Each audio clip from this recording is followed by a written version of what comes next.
Bismillahirrahmanirrahim. Assalamualaikum warahmatullahi wabarakatuh. Waalaikumsalam warahmatullahi wabarakatuh. Innal hamdalillah nahmaduhu wa nasta'inuhu wa nastaghfiruh wa na'udzu billahi min syururi anfusina wa sayyiati a'malina. May yahdihillahu fala mudilla lahu wa may yudlil fala hadiya lahu. Allahumma salli ala Muhammad wa ala alihi wa ashabihi ajma'in.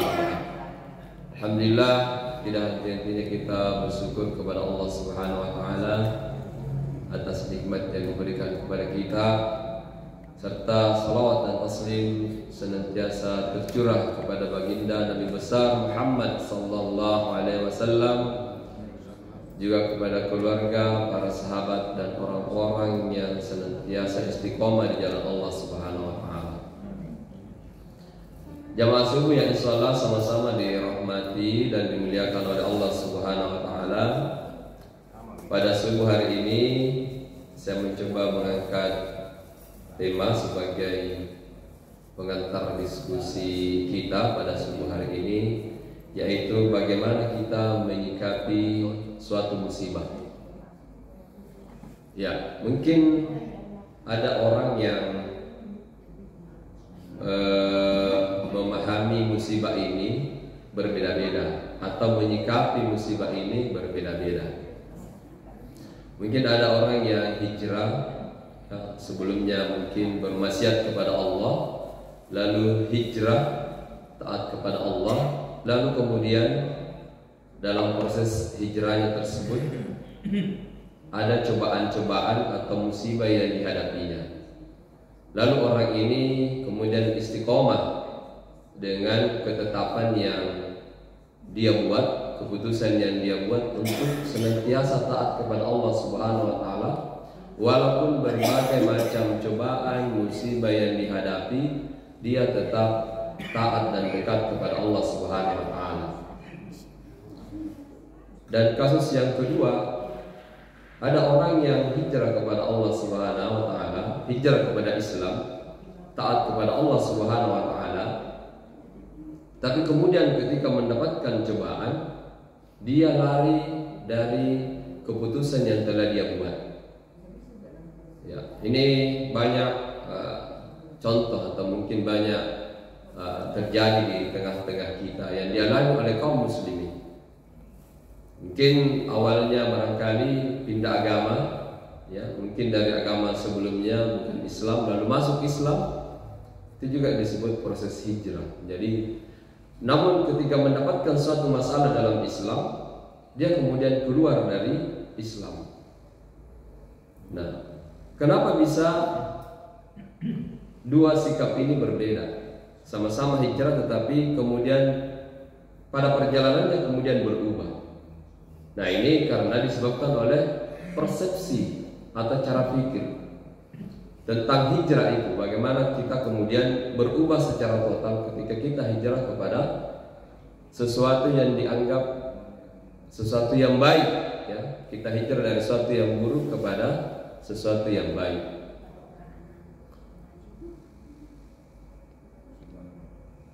Jadi pertanyaannya kemudian, apa itu musibah? Ya. Karena persepsi ini kemudian, jika berbeda kita punya persepsi, maka sikap kita juga akan berbeda terhadap musibah yang kita hadapi. Nah, musibah pada prinsipnya adalah segala sesuatu yang menimpa manusia berupa keburukan. Jadi segala sesuatu yang menimpa manusia yang sifatnya itu adalah keburukan, sesuatu yang buruk, maka itu adalah musibah. Sebagaimana misalnya Umar bin Khattab pernah putus tali sendalnya atau tali terompahnya, lalu dia kemudian mengatakan inna lillahi wa inna ilaihi raji'un. Jadi kalimat istirja, inna lillah, lalu bertutur segala sesuatu yang tidak baik bagimu maka ia adalah musibah. Jadi segala sesuatu yang tidak baik bagi kita itu adalah musibah. musibah itu bisa saja dalam bentuk bencana alam. Banyaklah musibah-musibah yang sering terjadi di tengah-tengah di dalam kehidupan kita ini. Ya. Di dalam surah Al-Baqarah Allah Subhanahu wa taala berfirman, "Wa lanabluwannakum bisyai'in minal khawfi wal ju' wa naqsin minal amwali wal anfusi wat thamarat." Ya. Bahwa dan sungguh akan kami berikan cobaan kepadamu dengan sedikit ketakutan, kelaparan, kekurangan harta, kemudian jiwa dan buah-buahan. Jadi ini merupakan cobaan yang bisa saja datang dari Allah, berupa itu ketakutan, al-khawf, rasa takut, kelaparan. Nah ini orang sekarang lagi naik harga beras, kemudian orang menjadi takut lapar, padahal sudah dijanji makan siang gratis nanti. Insyaallah mudah-mudahan terwujud. Kemudian kekurangan harta, ya, jiwa, misalnya ada orang yang meninggal, itu adalah cobaan dari Allah Subhanahu wa taala. Dan kemudian misalnya buah-buahan, ada kekurangan buah-buahan dan lain-lain sebagainya.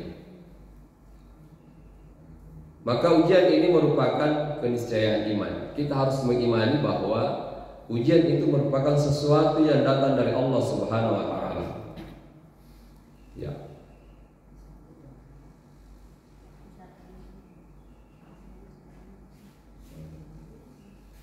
Syekh Abdul Rahman As-Sa'di rahimahullah dalam tafsirnya menyatakan, Allah Subhanahu wa taala memberitahukan bahwa Dia pasti akan menguji para hambanya dengan bencana-bencana agar menjadi jelas siapa di antara hamba itu yang sejati dan pendusta, siapa yang sabar dan siapa yang berkeluh kesah ketika mendapatkan sebuah musibah.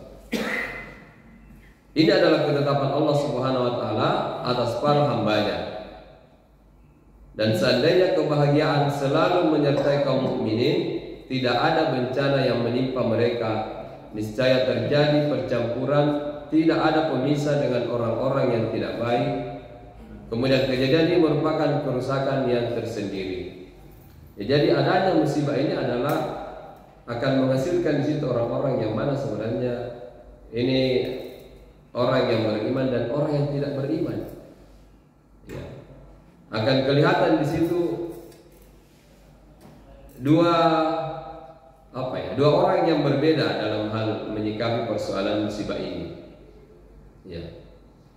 Di sini juga akan kelihatan bahwa ini yang terpilih adalah orang-orang yang memiliki keimanan yang kuat, dan yang tidak memiliki keimanan yang kuat tentunya memiliki sikap yang lemah, ya, terhadap cobaan yang diberikan oleh Allah Subhanahu wa taala. Maka Imam Ahmad telah mengeluarkan dengan jalan Mus'ab bin Sa'id dari ayahnya, ia berkata, aku berkata bahwa Rasulullah sallallahu alaihi wasallam berkata, siapa manusia yang paling berat cobaannya? Ya, ketika Rasul bertanya siapa manusia yang paling cepat, yang paling berat cobaannya, Rasul kemudian menjawab, para nabi.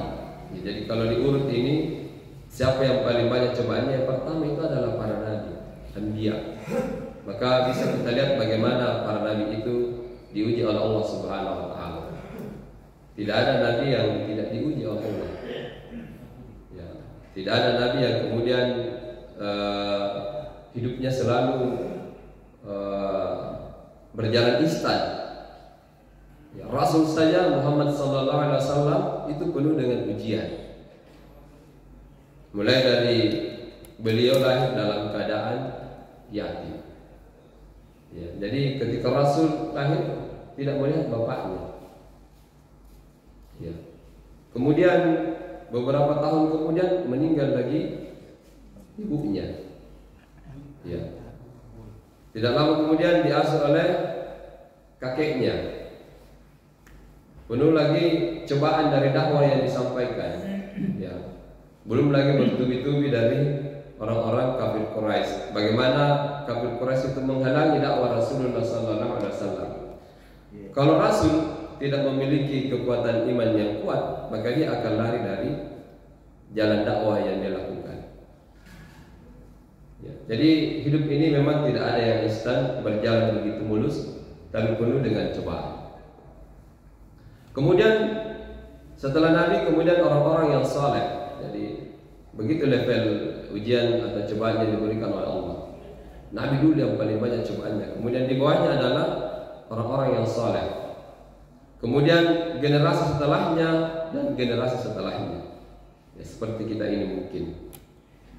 Kalau zaman sekarang ini, kalau ada cobaan, kalau anak-anak sekarang itu sedikit saja ada cobaan, langsung baperan atau langsung ada yang bunuh diri. Nah, ini sikap yang kurang bagus tentunya, karena boleh jadi tidak ditempa dengan kehidupan yang tidak dicoba dengan cobaan-cobaan yang kuat. Banyak itu kalau semakin ditempa, besi kalau semakin ditempa akan semakin keluar bajanya. Ya. Jadi sama dengan ujian yang diberikan oleh Allah Subhanahu wa taala, semakin diuji oleh seseorang maka semakin kelihatan bajanya, semakin kelihatan imannya. Siapa yang kira-kira lari dari keyakinannya ketika diberikan cobaan. Banyak kasus-kasus hanya karena persoalan makanan lalu lari dari akidahnya. Hanya karena cobaan kemiskinan yang diberikan oleh Allah lalu kemudian meninggalkan akidahnya. Ya. Hanya karena ujian materi lalu meninggalkan ideologinya, prinsip hidupnya digadaikan karena gara-gara uang. Ini. Terus bagaimana sikap kita sebenarnya? Ini yang menjadi inti dari materi kita pada subuh hari ini. Bagaimana sikap kita ketika kita mendapatkan sebuah cobaan? Yang pertama adalah kita harus bahagia. Ya, harus bahagia karena kita dicintai. Bagaimana sebenarnya orang yang dicintai itu? Ya, kalau seorang manusia mencintai manusia yang lain, anggaplah dia seorang suami mencintai istrinya, maka apa yang diminta oleh istrinya itu akan diberikan. Kalau dia betul-betul mencintai istri. Ya.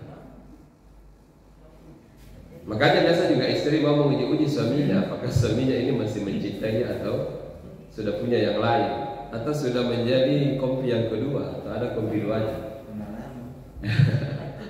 Ya biasanya dicoba-coba begitu. Biasanya istri begitu, coba-coba belikan dulu dong. Jadi memang suami itu sangat berat tanggung jawabnya, Pak. Bayangkan itu suami satu harian harus pergi bekerja. Biasanya harus dinas 1 minggu. Di sana penuh dengan tugas dan pekerjaan. Atau boleh jadi seorang pedagang, pergi keluar daerah bawa dagangannya. Tetapi kalau pulang, istri dan anak kita, bukan istri-istri ya, karena satu istri. Beda kalau di zaman Rasul, istri-istri. Istri kita dan anak-anak kita biasanya minta kompensasi. Nah ini Abi ini sudah dari luar, mana oleh-olehnya? Apa yang kita dibelikan? Sampai lagi di rumah, oh istri lagi mengeluh. Kita ini ngurusi anak 1 minggu tanpa bantuan Abi. Traktir dulu dong. Dibawa dulu pergi jalan-jalan untuk membuat dia happy. Padahal dia tidak melihat bahwa kita ini dari pekerjaan kita di sana penuh dengan susah payah. Kita memikirkan bagaimana dagangan kita biar bisa laris manis. Orang yang pergi mungkin merantau ke Morowali, dia tidak tahu di sana itu bekerja dengan industri yang cukup menantang dengan maut misalnya. Biasanya orang mati di sana, kayak kasus kemarin ledakan di industri Morowali itu membuat orang beberapa meninggal. Tapi keluarga tidak mau tahu, pokoknya kamu pulang harus bawa kebaikan, kebahagiaan, dan itu harus ditutup oleh suami. Suami harus selalu memperlihatkan kebahagiaan. Coba bayangkan kalau suami datang dari luar, masuk ke rumah langsung tertunduk lesu lemah, bagaimana keluarga tidak langsung juga lesu? Jadi kadang-kadang begitu, kita sudah capek, datang langsung assalamualaikum, ini ada oleh-oleh. Itu tanggung jawab sebagai suami besar. Ya, cuma kadang-kadang juga perempuan mengatakan tanggung jawab seorang istri itu lebih besar lagi, mengurusi anak dari pagi sampai malam, dari malam sampai pagi lagi, tidak ada habis-habisnya. Ya, jadi masing-masing mengambil peran dalam rumah tangga. Ya, dan itu adalah cobaan juga dari Allah Subhanahu Wa Taala. Terus bagaimana jika kita juga mencintai istri, misalnya dia akan melakukan apa saja untuk memenuhi permintaan orang yang dicintainya. Kalau dia beli emas, saya belikan kadang ini yang menjadi masalah. Karena kadang-kadang karena permintaan yang berlebihan, banyak suami-suami yang korupsi. Karena istri juga tidak mau memahami posisi suami ini seperti apa. Ya, minta dibelikan tas yang mahal lah, yang tidak ada dipakai orang lain, sehingga ya, kadang-kadang juga suami ini melakukan hal-hal yang tidak dalam koridor yang benar. Jamaah subuh yang insyaallah sama-sama dirahmati oleh Allah Subhanahu Wa Taala. Nah, bagaimana dengan bentuk cinta Allah kepada hambanya? Sebagaimana Rasulullah SAW bersabda, Inna Allaha azza wa jalla idza ahabba qauman mabtalahum.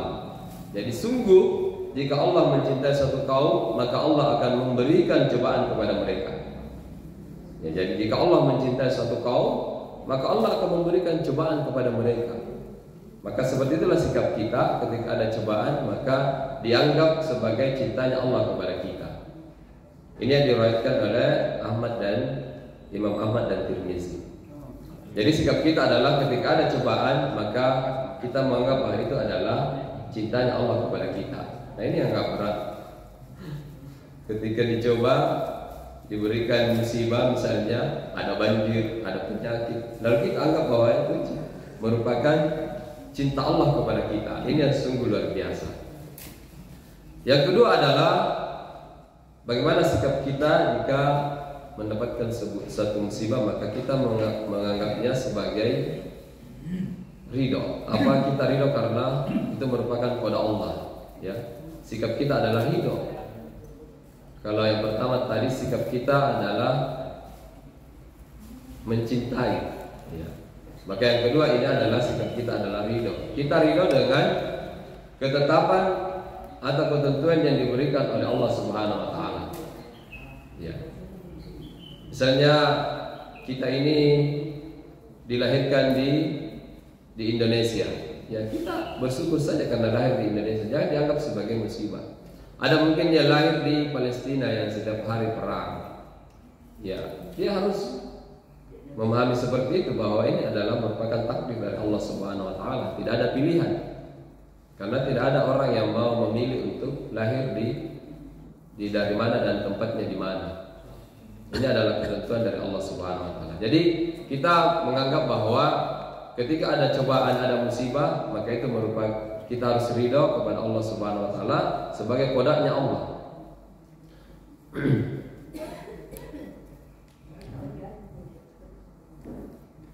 Sebagaimana misalnya Rasulullah Sallallahu Alaihi Wasallam bersabda, Inna Allah idza ahabba qauman Inna Allah idza ahabba qauman mabtalahum faman radiya falahu ridha wa man sahita falahu sukhtu.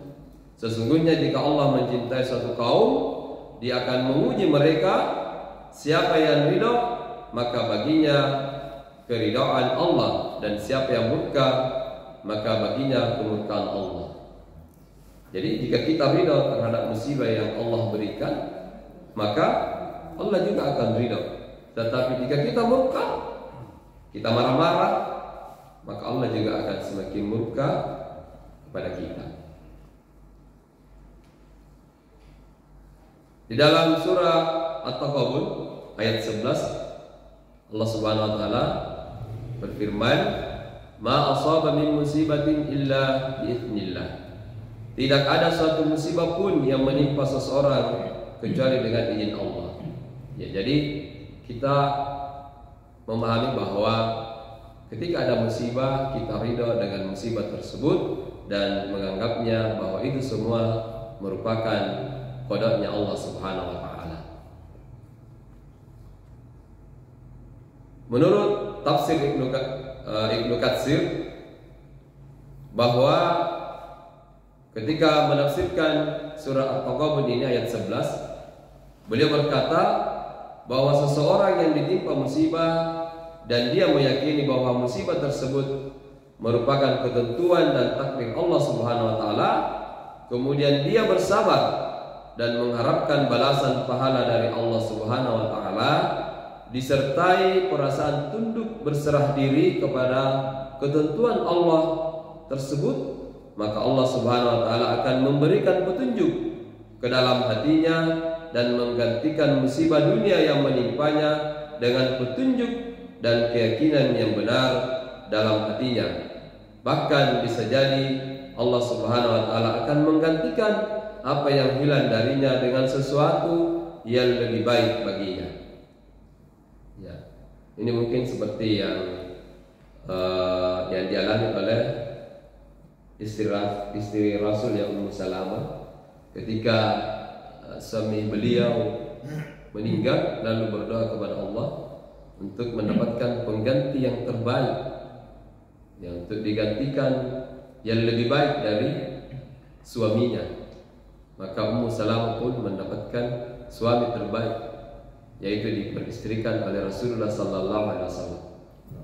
Jadi kalau ada musibah yang menimpa kita, kita minta kepada Allah pengganti yang lebih baik. Ya. Yang ketiga, sikap kita adalah sabar.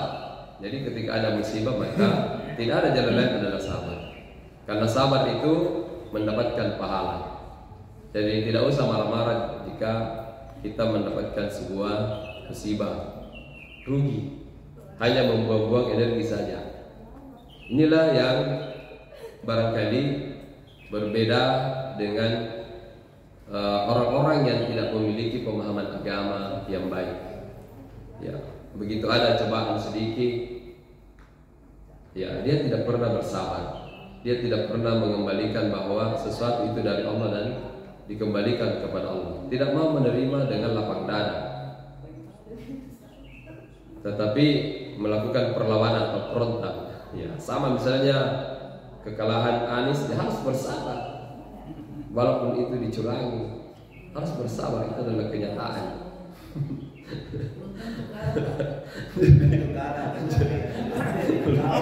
Belum tentu kalah ya. Ya. Satu doa yang tidak bagus itu. Ya.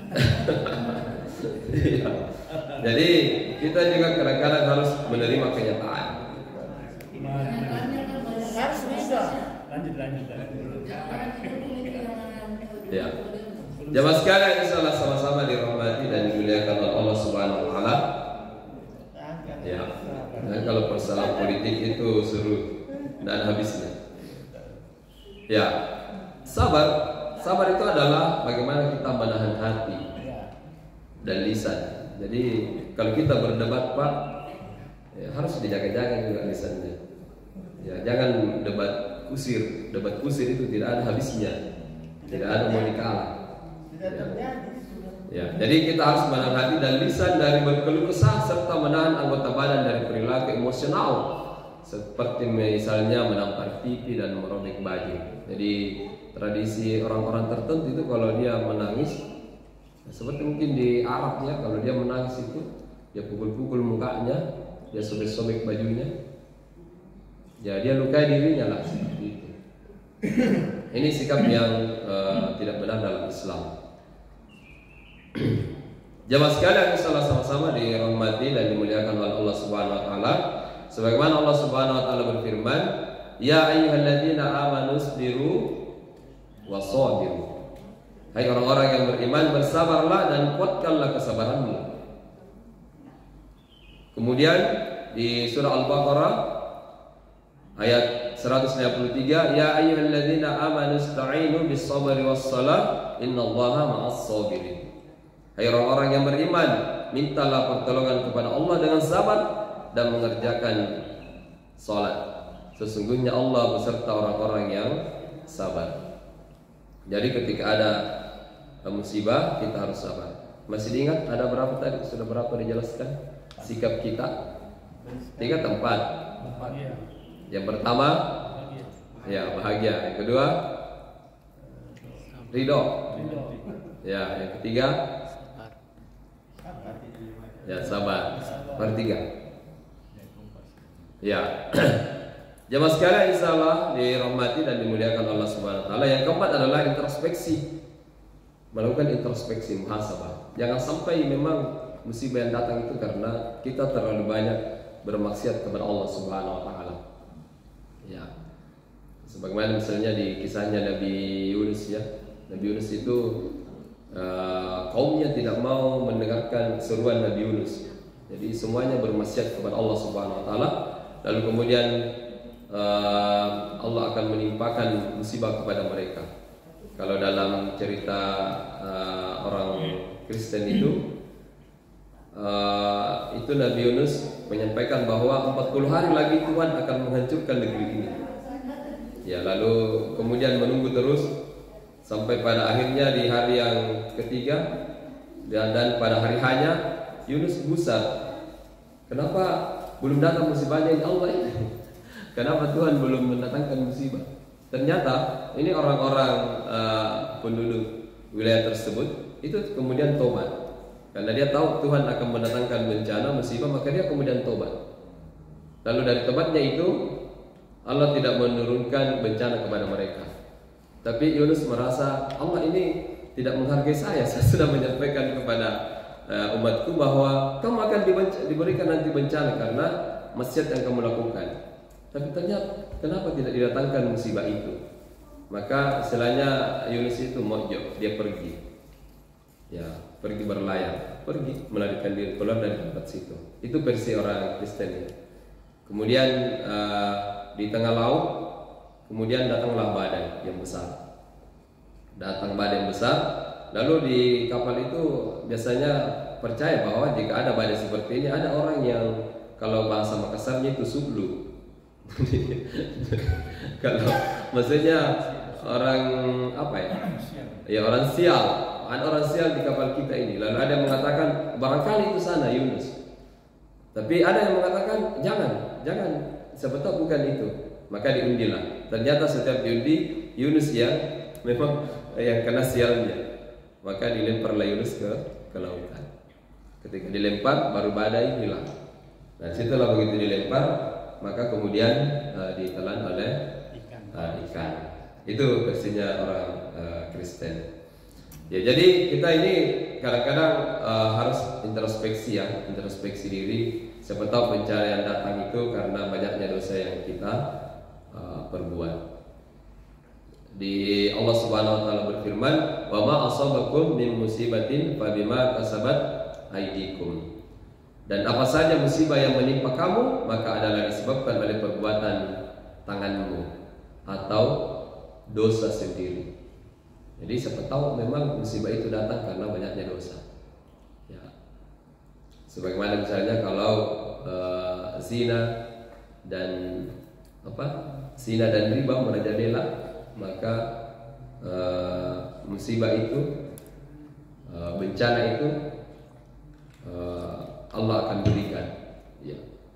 Jadi bahaya ya, zina dan riba kalau merajalela di tengah-tengah masyarakat, maka bencana itu bisa saja datang setiap saat. Dan itulah yang terjadi memang sekarang. Zina merajalela, riba juga merajalela di mana-mana. Jamaah sekalian yang insyaallah dirahmati dan dimuliakan oleh Allah Subhanahu wa taala, yang kelima adalah kita bersyukur. Jadi kita bersyukur karena diangkat derajat dan dihapus dosa kita. Jadi cobaan itu, musibah itu merupakan penghapus dosa. Ya. Allah akan menghapus dosa kita ketika kita kemudian bersikap baik terhadap musibah yang diberikan oleh Allah. Sebagaimana sabda Rasulullah SAW, "Ma yusibul mu'mina min syaukatin fama fawqaha illa rafa'ahu Allah biha darajat aw hatta anhu biha khotiyah." Tidaklah seorang mukmin terkena duri atau lebih dari itu, melainkan Allah akan mengangkat derajat dengannya atau dihapuskan kesalahannya dengannya. Ya. Jadi duri saja, jika ada menusuk kaki kita dengan duri, kemudian kita bersabar, maka Allah mengangkat derajat kita atau menghapuskan dosa kita. Yang penting jangan marah-marah. Kalau kaki kita tersandung di batu, ya harus bersabar, jangan langsung marah-marah. Biasa ada langsung pukul itu batu. Tapi apalagi kalau polisi atau tentara langsung tembak itu batu. Ya, jadi kita tentunya senantiasa menyikapi cobaan ini dengan sebagaimana keyakinan kita. Jadi agama ini sudah memberikan garis bagaimana sikap kita ketika kita mendapatkan sebuah musibah. Ya, jadi saya kira ini tadi 5 hal yang sikap yang harus dilakukan oleh seorang kaum muslimin walaupun itu berat. Jadi sebenarnya ini berat Pak. Ini memang ringan diucapkan dengan lisan, dengan kata-kata, tapi pada implementasinya berat. Ya, butuh memang treatment. Treatmentnya itu apa? Senantiasa mendekatkan diri kepada Allah Subhanahu wa taala. Kalau kita sudah meyakini bahwa apa yang terjadi pada diri kita semuanya berasal dari Allah Subhanahu wa taala, maka pasti sikap pasrah kita, sikap menerima kita itu akan selalu ada dalam diri kita. Tapi kalau kita menganggap bahwa kita tidak yakin dengan Allah, tidak yakin dengan ketetapan Allah, tidak yakin dengan qadanya Allah, maka pasti yang muncul adalah penolakan dan penyesalan. Dan ini saya kira sikap yang tidak baik. Saya kira demikian yang bisa saya sampaikan menjadi pengantar diskusi kita pada subuh hari ini. Kalau benar dari Allah, kalau salah dari pribadi saya sendiri. Billahi taufiq wal hidayah. Terbaik Wal inayah. ya, billahi taufiq wal hidayah. Wassalamualaikum warahmatullahi wabarakatuh.